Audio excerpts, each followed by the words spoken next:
दोस्तों, मेरे सनम फिल्म 1965 की एक हिंदी भाषा फिल्म है। इस फिल्म की कहानी इस प्रकार है। नीना अपनी माँ सावित्री देवी, जो लखनऊ में है, उनके गर्ल हॉस्टल की वार्डन है और कई महिला मित्रों के साथ कश्मीर की सैर पर आई हुई है। नीना मेहरा आशा पारेख होती है। अपनी यात्रा के दौरान वह ड्रीमलैंड होटल में रात बिताने का फैसला करते हैं। बाद में वहां पहुंचने वाले एक अन्य किराएदार कुमार को उनकी उपस्थिति ठीक नहीं लगती। वह एक केयर टेकर से हैरान समूह को वहां से जाने के लिए कहता है। कुमार विश्वजीत होता है, क्योंकि वह इस तथ्य से परेशान है कि उसके बंगले को ड्रीमलैंड होटल में बदल दिया गया है। केयर टेकर श्याम लड़कियों को समझाता है कि कुमार मानसिक रूप से बीमार है और वह इस होटल को अपना सोचता है और वह इस बंगले का मालिक है, यह सोचता रहता है। श्याम जो होता है वह प्राण होता है, क्योंकि श्याम अवैध गतिविधियों में शामिल होता है। उसने बंगले को वॉइस डेन में बदल दिया है। कुमार अपने चाचा श्री मेहरा के कारोबार और कपास के मिल का उत्तराधिकारी है, क्योंकि उनके पिता और श्री मेहरा सबसे अच्छे दोस्त हैं। श्री मेहरा कारोबार के लिए अफ्रीका चले गए थे। अपनी 2 साल की बेटी और अपनी पत्नी को उनके पैतृक घर में छोड़कर चले गए थे।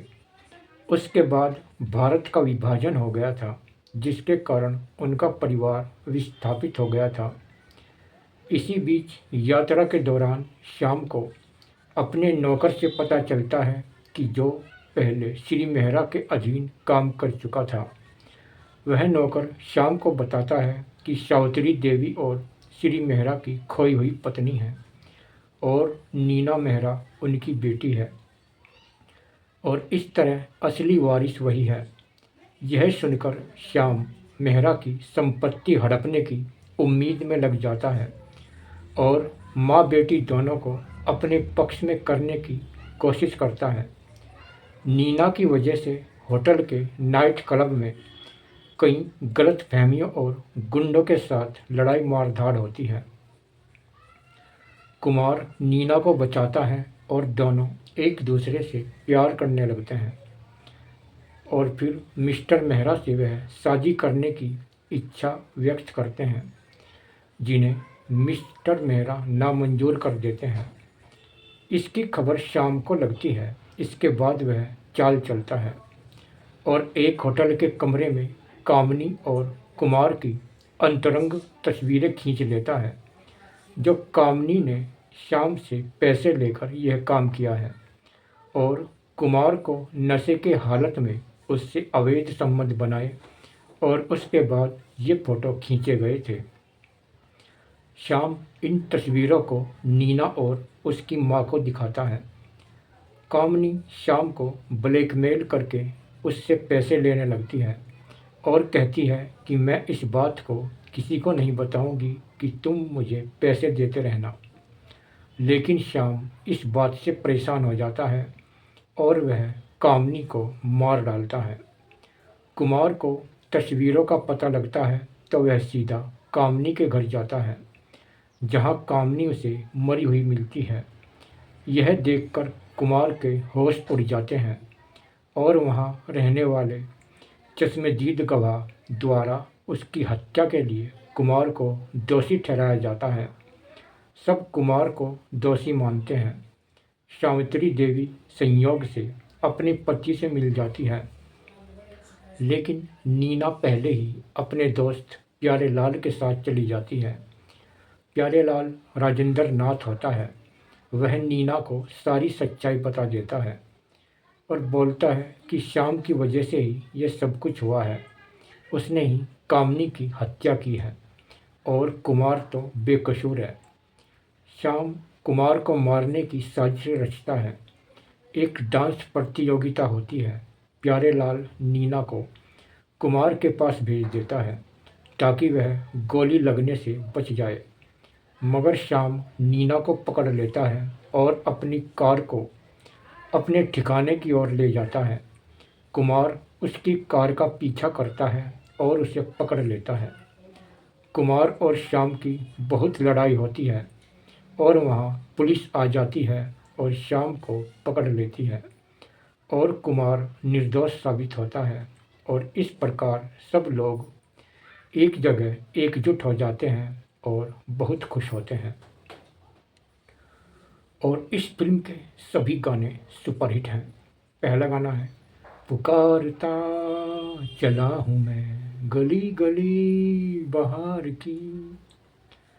अगला गाना है हुए हैं तुम पे आशिक हम भला मानो बुरा मानो। अगला गाना है टुकड़े हैं मेरे दिल के। अगला गाना है हमदम मेरे मान भी जाओ कहना मेरे प्यार का। अगला गाना है रोका कई बार मैंने दिल की उमंग को। अगला गाना है हमने तो दिल को आपके कदमों पर रख दिया है। अगला गाना है हाँ जी हाँ जी। अगला गाना है जाइए आप कहाँ जाएंगे। अगला गाना है ये है रेशमी जुल्फों का अंधेरा न घबराइए।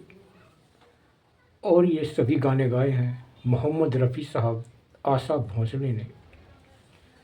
और इस फिल्म के सभी गाने बेहद सुपरहिट रहे थे। और इस फिल्म में 9 गाने हैं। और इस फिल्म का सबसे फेमस गाना था जाइए आप कहाँ जाएंगे।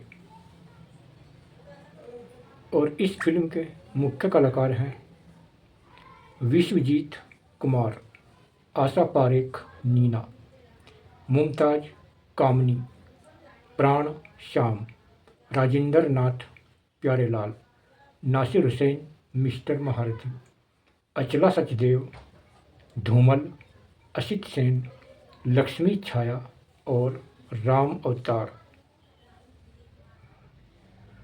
और इस फिल्म के लेखक थे नरेंद्र बेदी, पटकथा थी राजेंद्र सिंह बेदी, डायरेक्टर थे जेपी सिप्पी, छायाकार थे के वैकुंठ, संगीतकार थे ओपी नैयर और रमेश सिप्पी। और फिल्म रिलीज हुई थी 13 नवंबर 1965। दोस्तों, इस फिल्म की शूटिंग 1965 के भारत पाकिस्तान की युद्ध की शुरुआत से ठीक पहले कश्मीर के खूबसूरत द्वीप में की गई थी।